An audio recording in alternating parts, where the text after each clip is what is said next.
पूजा पाठ करते समय पत्नी को पति की किस तरफ बैठना चाहिए। सभी माताओं, बहनों एवं छोटे बड़े सभी भक्तजनों को जय श्री कृष्णा। हिंदू धर्म में पूजा पाठ को लेकर कई मान्यताएं हैं। जैसे यदि पति पत्नी पूजा कर रहे हैं तो उन्हें जोड़े में पूजा करनी चाहिए। यदि दोनों गठबंधन जोड़कर पूजा करते हैं तो इसके ज़्यादा फायदे हो सकते हैं। इसके अलावा उनकी पूजा में बैठने की स्थिति और दिशा का भी बहुत ज़्यादा महत्व होता है। आमतौर पर किसी भी अनुष्ठान में पत्नी अपने पति के बाईं तरफ ही बैठती है। यदि हम शास्त्रों की बात करते हैं तो पत्नी को पति की अर्धांगिनी और वामांगी माना जाता है। मान्यता है कि स्त्रियों की उत्पत्ति भगवान शिव के बाईं अंग से हुई है और माता पार्वती का स्थान भी उनके बाईं तरफ ही है। इसी वजह से शादी जैसी रस्मों में पत्नी हमेशा पति की बाईं तरफ ही बैठती है।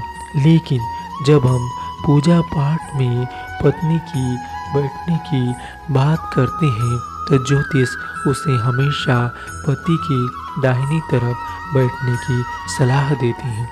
आखिर पूजा पाठ में दाहिनी तरफ बैठने का क्या है कारण?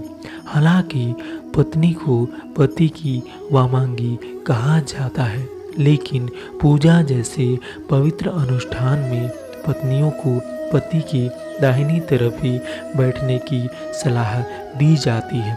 इसके साथ ही उन्हें कुछ और धार्मिक कामों जैसे बेटी के कन्यादान, किसी भी यज्ञ या हवन, बच्चे के नामकरण या अन्नप्राशन के समय भी पत्नियों को पति की दाहिनी ओर ही बैठना चाहिए।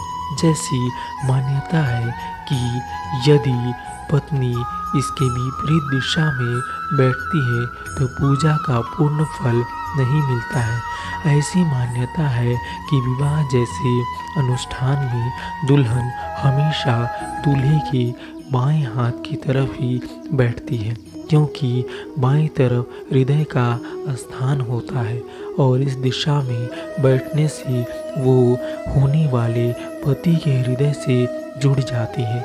वहीं पूजा पाठ का संबंध ईश्वर से माना जाता है और इस दौरान पति पत्नी का जुड़ाव ईश्वर की भक्ति में लगाने के लिए ही उसे पति के दाहिनी तरफ बैठने की सलाह दी जाती है। ज्योतिष के अनुसार हमेशा से ही दाहिनी हाथ को शक्ति और कर्तव्यों का प्रतीक माना जाता है। इसी वजह से सभी काम दाहिने हाथ से ही करने की सलाह दी जाती है। इसके साथ ही दाहिने हिस्से को भक्ति का प्रतीक माना जाता है और पूजा पाठ के दौरान इसी दिशा में बैठने की सलाह दी जाती है। वहीं बायां हिस्सा प्रेम का प्रतीक माना जाता है, इसलिए पत्नी को शादी और इसकी रस्मों में बाईं ओर बैठाया जाता है। उम्मीद करता हूँ कि आप सभी को यह जानकारी अच्छी लगी होगी और कुछ सीखने को भी मिला होगा। अगर वीडियो अच्छा लगा हो तो वीडियो को लाइक करें और अगर हमारे चैनल में नए हैं तो चैनल को सब्सक्राइब करें, क्योंकि इसी तरह की पूजा पाठ से जुड़ी जानकारी हम हमारे चैनल के जरिए देते रहते हैं। मिलते हैं एक ऐसे ही पूजा पाठ से जुड़ी जानकारी के साथ। तब तक के लिए हमें दीजिए इजाज़त। धन्यवाद।